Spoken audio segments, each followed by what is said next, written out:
Si tu as envie de perdre du gras avant ton mariage, alors cette vidéo s'adresse à toi parce qu'avec tout ce qu'on entend sur les réseaux sociaux par rapport à la perte de poids, la perte de gras, déjà c'est deux choses bien différentes mais on y reviendra après. Il y a plein de choses à savoir et aujourd'hui je vais t'expliquer concrètement toute la stratégie d'entraînement. Donc je spécifie bien l'entraînement, pas l'alimentation, pas le sommeil. Là aujourd'hui c'est simplement l'entraînement pour arriver jusqu'au jour de ton mariage, donc toute la programmation pour que tu puisses arriver au top le jour de ton mariage. Et je vais t'expliquer concrètement pourquoi tout ce que tu entends à l'heure d'aujourd'hui ne fonctionne pas, déjà pour la majorité des gens qui le mettent en place, mais surtout pour une personne qui prépare son mariage. Parce que tu le sais très bien, quand tu prépares ton mariage, plus le travail, plus ton quotidien, les enfants, enfin bref, ça ajoute beaucoup plus de stress. Et si tu ne le sais pas encore, je t'invite à regarder cette vidéo qui t'explique un peu plus toutes les stratégies à mettre en place étape par étape avant de mettre en place l'entraînement pour éviter, pour avoir des résultats tout simplement. Ok, donc avant de commencer, je voulais simplement éliminer un petit mythe qu'on entend.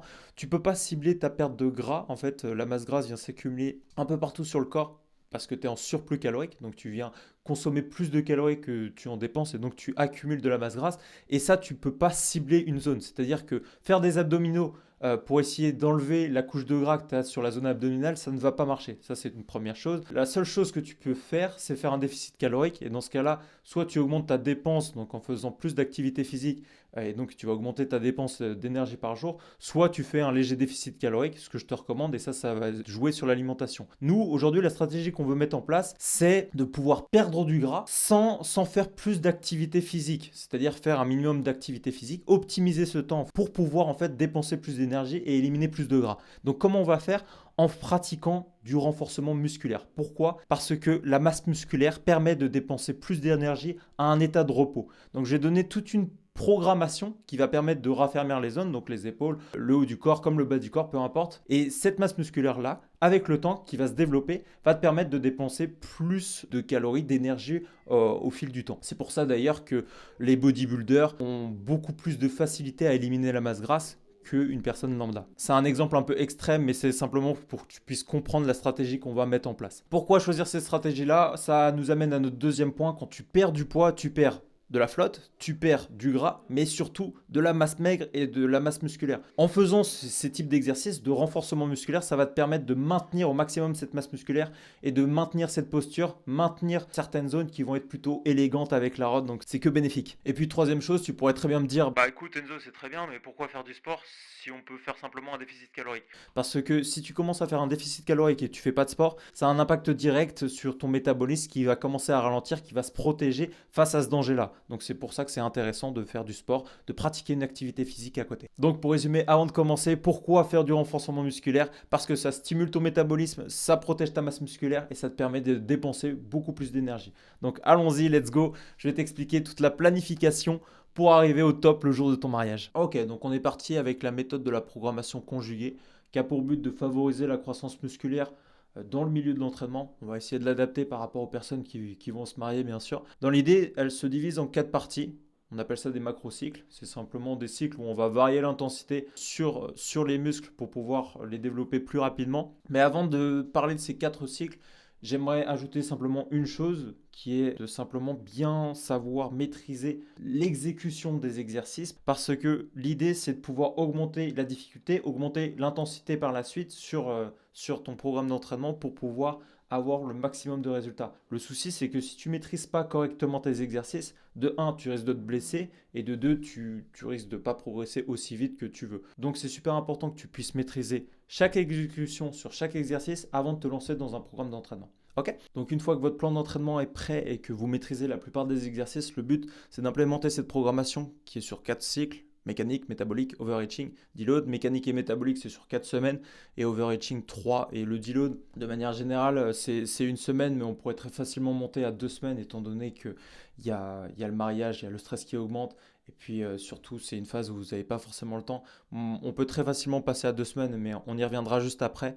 Pour vous expliquer, le cycle mécanique, c'est simplement des charges lourdes avec des répétitions courtes et une récupération longue. Donc c'est, pour vous donner un exemple, là c'est que des exercices à la salle de sport, mais c'est complètement adaptable à la maison. C'est simplement 8 à 10 répétitions où je vais venir faire 3 minutes de récupération, mais avec des charges plutôt lourdes. Donc par exemple Si je suis à 5 kg de base, bah, je monte à 10 kg, mais je viens faire moins de répétitions car je suis à 8 à 10. Le deuxième cycle, c'est le métabolique, où là, à l'inverse, on va réduire les charges sur les exercices. Si j'étais à 10, je repasse à 5. Par contre, je vais venir faire plus de répétitions, où je vais être à 12, 12, 14, donc augmenter de 4 répétitions. Et enfin, le cycle overreaching qui, lui, dure sur 3 semaines, où on va faire un peu un mix des deux. On va augmenter les charges à nouveau, augmenter le volume, donc on va augmenter le nombre de répétitions en passant à 10-12. Et le but, c'est vraiment d'ajouter des techniques d'intensification. Je vous montrerai tout à l'heure à quoi ça ressemble. Et en fait, ensuite, on vient redescendre tout ça avec une phase de récupération où on vient redescendre. Pourquoi on fait ça? Car le but, c'est de récupérer avant le mariage. On l'a vu tout à l'heure. Pas ajouter plus de stress, pas plus de pression. Vous n'avez pas forcément le temps en plus, mais surtout de permettre au corps de se développer. Et c'est cette phase-là, c'est durant ces 2 semaines-là que vous allez avoir le plus de résultats. Donc on vient complètement réduire l'intensité, où on va venir faire du 6 à 8 répétitions à 60%. Je ne suis pas cuit à la fin, c'est vraiment très light. Donc je vous laisse concrètement un exemple où vous avez des séances en fonction du cycle, ça s'adapte. Donc je vous laisse simplement recopier-coller et adapter les exercices si vous faites ça à la maison ou alors à la salle, en fonction des exercices de votre programme d'entraînement. L'idée concrètement, c'est d'habituer le corps à des difficultés de plus en plus dures pour pouvoir lui permettre de changer. Et comment le faire? En appliquant le principe de surcharge progressive qui a pour but en fait d'augmenter la difficulté, augmenter l'intensité au fil des semaines. Comment on le fait? Pour ça, il existe 5 méthodes. La première, c'est simplement augmenter la difficulté par la charge. Si vous faites 2 kg, vous avez 2 kg et vous faites des élévations latérales, bah, simplement passer à 3 kg. Ça, c'est la première stratégie. La deuxième, simplement augmenter le nombre de répétitions. Si je fais 7 répétitions sur un exercice, bah, simplement, je peux passer à 8, voire à 9. Deuxième stratégie pour implémenter la surcharge progressive. La troisième, c'est la qualité d'exécution. En général, l'exécution a tendance à se dégrader sur les fins d'exercice. Bah, j'essaie de me concentrer pour maintenir la qualité de l'exécution. Et j'ai envie de vous dire, même si c'est déjà très bien, ces 3 points, et normalement, vous n'avez pas besoin d'aller plus loin, mais on pourrait même jouer sur la récupération. Ou la récupération, bah, simplement, vous venez réduire la récupération. Bon, ça, c'est des stratégies qui sont assez poussées, je vous l'accorde. L'idée, c'est déjà implémenter la première et la deuxième, c'est déjà très bien si vous jouez sur la charge, la répétition. Le reste, c'est si vous avez un très bon niveau, mais c'est toujours important de savoir tout ça. Si vous avez envie qu'on implémente cette stratégie d'entraînement par rapport à vous, votre quotidien, votre planning et par rapport à votre deadline de mariage, bah, je vous laisse simplement un lien qui vous permettra de prendre un appel avec moi. C'est totalement gratuit. On va mettre en place votre plan étape par étape jusqu'au jour de votre mariage qu'on vous donnera dans tous les cas.